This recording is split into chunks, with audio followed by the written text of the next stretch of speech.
In this video, we explore the Minidoka Japanese internment camp. I looked up what Minidoka meant, and it said the first Minidoka village was established in 1884 and is a Shoshone Indian meaning broad expanse. It's been used in the Bureau of Reclamation, but this one was used for the name of the Japanese internment camp during World War II. It's a pretty sad part of our history, but it is part of history and something we all should remember. So I hope you enjoyed this video. Please like, subscribe, and leave a comment. And thanks for watching.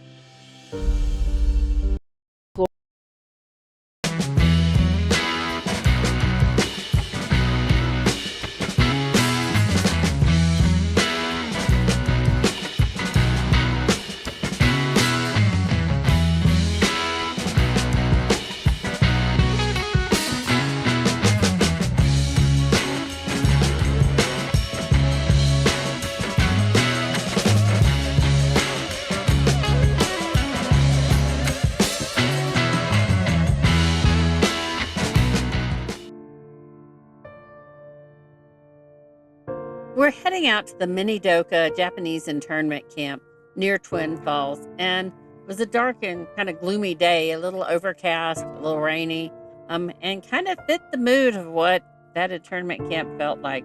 It's a pretty good drive out, maybe 25-30 minutes from Twin Falls, but it is out in the middle of farmland and in the middle of nowhere, and you're walking around reading all this history.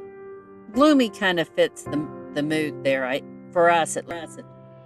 The thing is, this was a part of history, and it's something we all should remember and something we should know about. People made decisions, and they made the best decisions they could at the time for what they thought was right. So it's not really our place to judge. It's really just about looking at it and hopefully learning something from it. And that's kind of how we looked at it, as, you know, we discussed it walking around. So it's a sad part of history, but that doesn't mean it's not part of our history. And it's something that we should remember and learn from.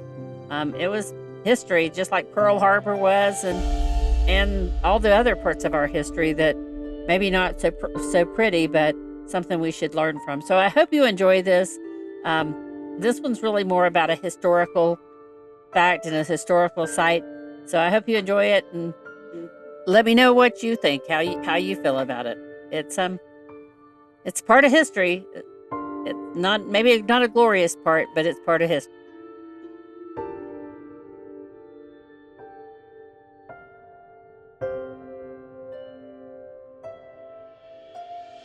See if I can see. Well, we already drove it. What are we going back? What's it say? That's the military police building.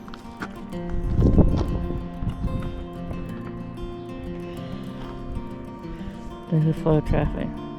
Well, the one thing I don't agree with, too, one thing is that when they were released, they should have been sent back to their properties. Yeah. What happened to their property? You know, business. To their lives. You know, their homes. Yep. Well, all that was taken from them. I don't know. That's just sad. This was for us, much like when we visited Pearl Harbor in Hawaii. You know, it's just a sad reminder of the times of the day. People made choices, and at the time, I'm sure they were making what they thought were the best choices. And you have to do what you have to do to defend your country. But man, sure is a sad time in our history, and very good that they maintain these so that people can go out and remember what was done. Those who died here. Imagine you would have had a few of them. 1942 to 1945. What can happen when other factors supersede the constitutional rights guaranteed to all citizens?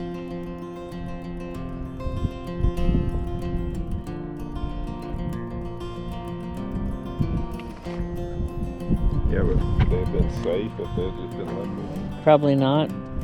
There would have been people that would have... There was so much distrust. But it doesn't mean it was right, what they did.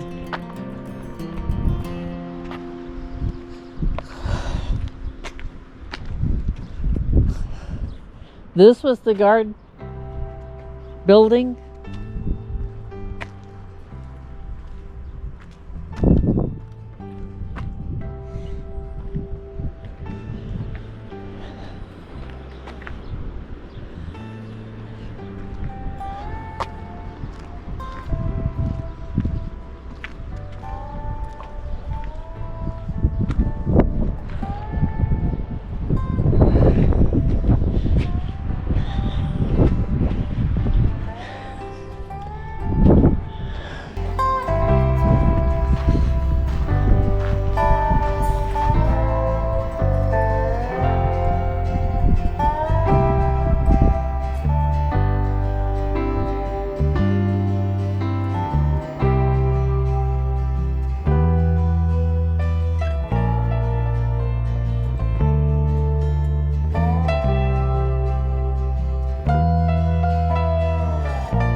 You know, I feel for those families.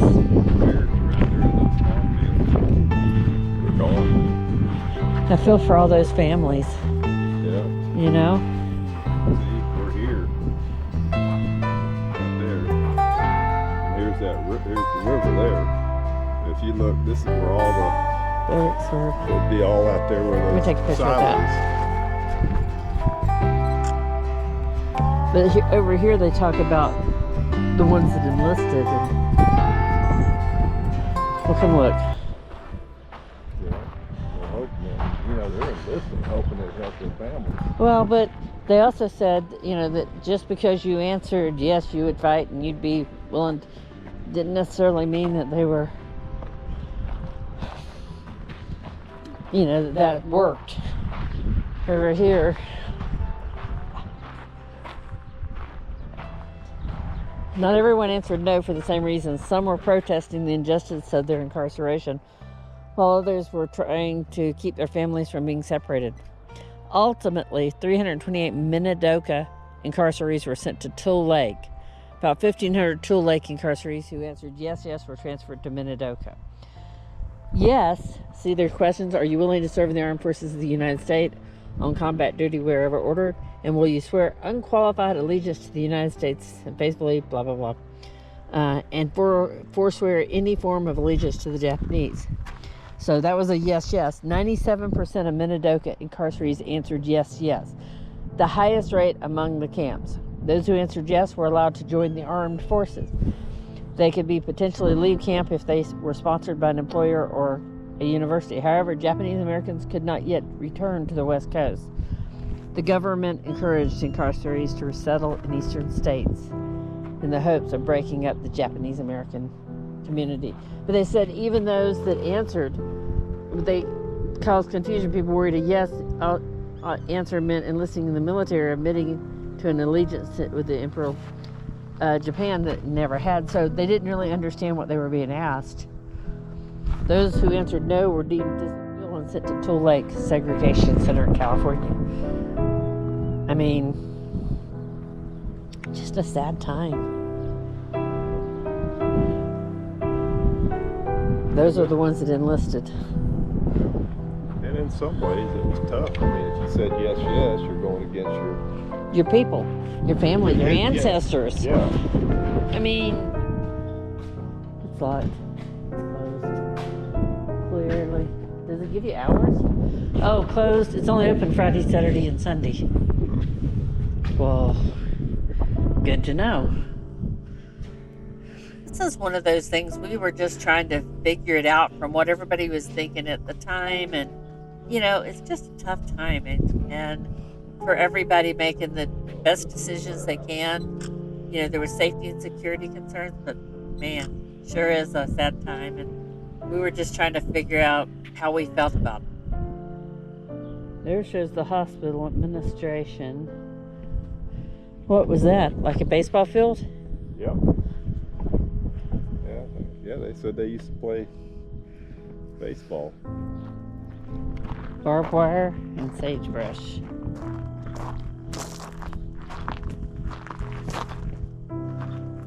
Okay, so we're here.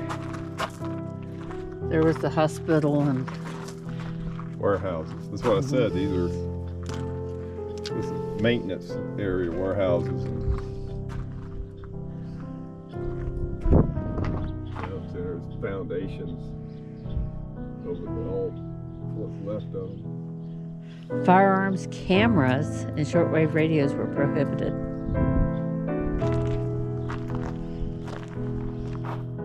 Building number 25, lavatory.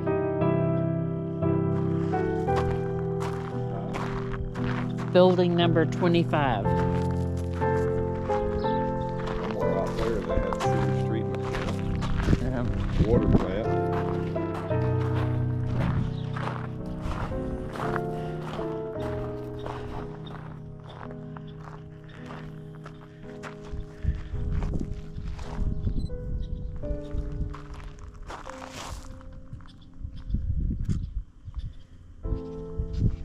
You didn't think it'd be open, did you? You can look through the window. Yes, he is really looking in the bathroom window. I don't know. And because he captured my interest and he looked so interested, it made me want to go look. So, get to look at the bathroom. Sometimes. What do you see? Nothing? Nothing? Not much.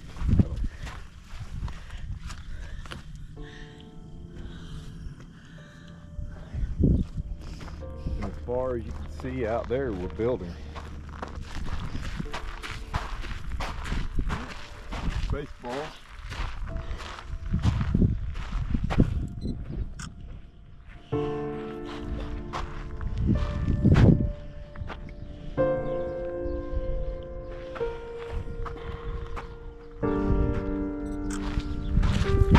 Oh, there's a retailer.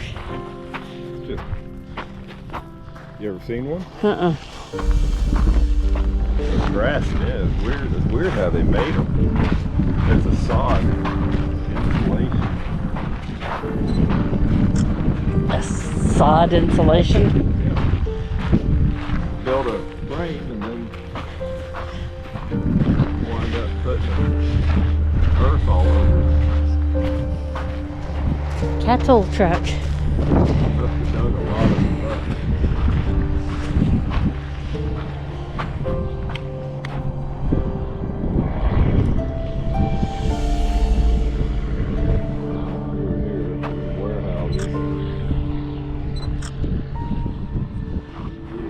Yeah, became totally self-sufficient.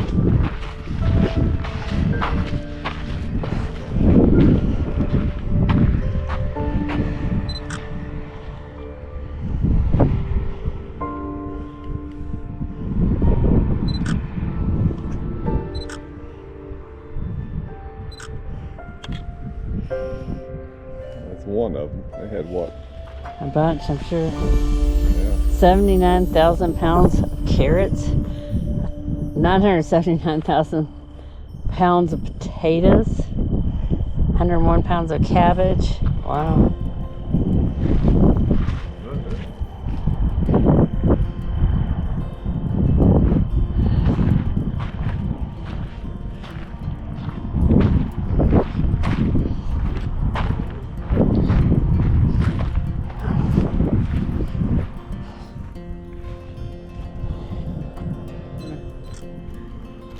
What do you want to do, walk out to the barracks?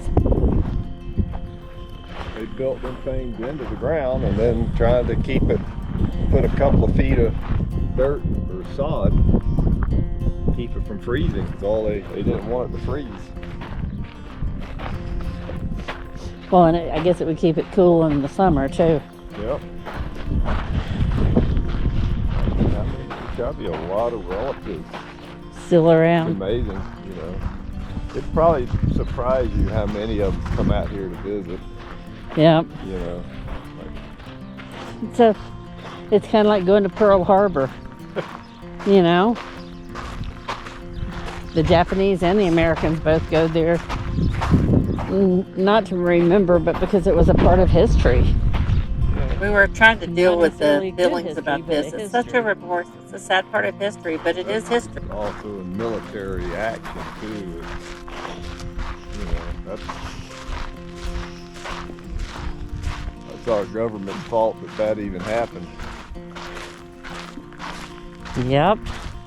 This here, it's something you couldn't predict or help. No. These people were citizens, and by not doing anything wrong, we're still forced.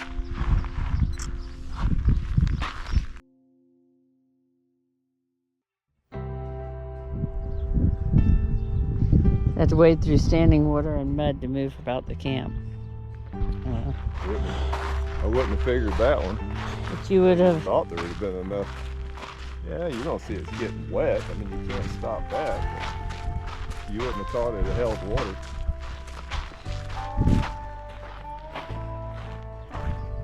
I guess this is one of the last.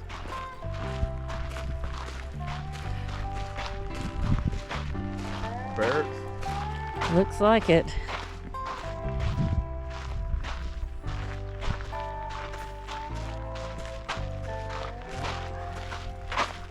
That's the way they built them on this island. Perfect.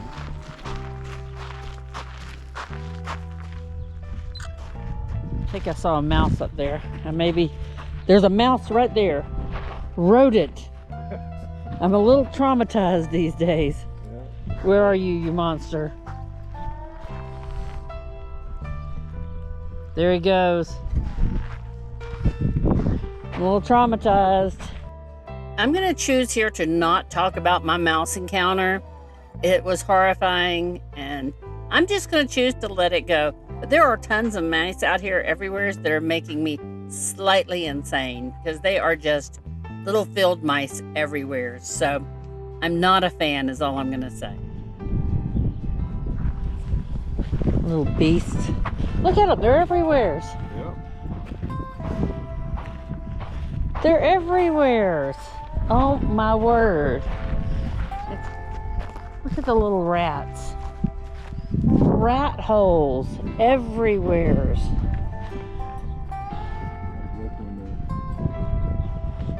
Open, they let you walk through, I guess. Let me take a picture. Yeah, there's nothing. Let me take a picture. No beds, no. Okay, we need to head back. It's starting to sprinkle. And I'm traumatized. I hear squeaking mice everywhere. I don't know. I'm still traumatized.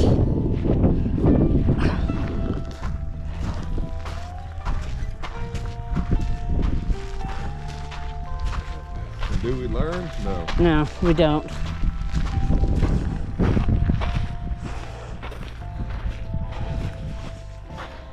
But there was just so much fear at that time that had you know, if you had neighbors, you were going to have people afraid of their neighbors. It's just a sad way people think.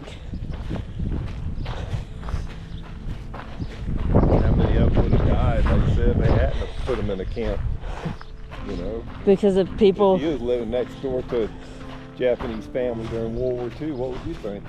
That's the problem. What would people think? You know, people were afraid. And people don't do rational when they're afraid. You hope you would be a better person than that. That you would be more logical. That you'd talk to them and some people would have. But people get afraid and, you know, and then their kids killed in a Japanese war and they blame the people that had nothing to do with it. Yeah. You know, people do that today. You know, you're blamed for what ancestors did that you wouldn't have done. It's not you.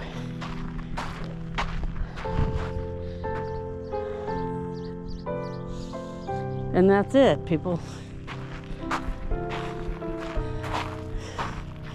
The next door neighbor would have been mad because their kid went off to war against their neighbors' families, which had nothing to do with it. But they would have blamed them. Got an odor? It stinks. Ain't an odor, it stinks. I don't know what. Well, we saw cattle going by, so that smells like cattle. What did I do?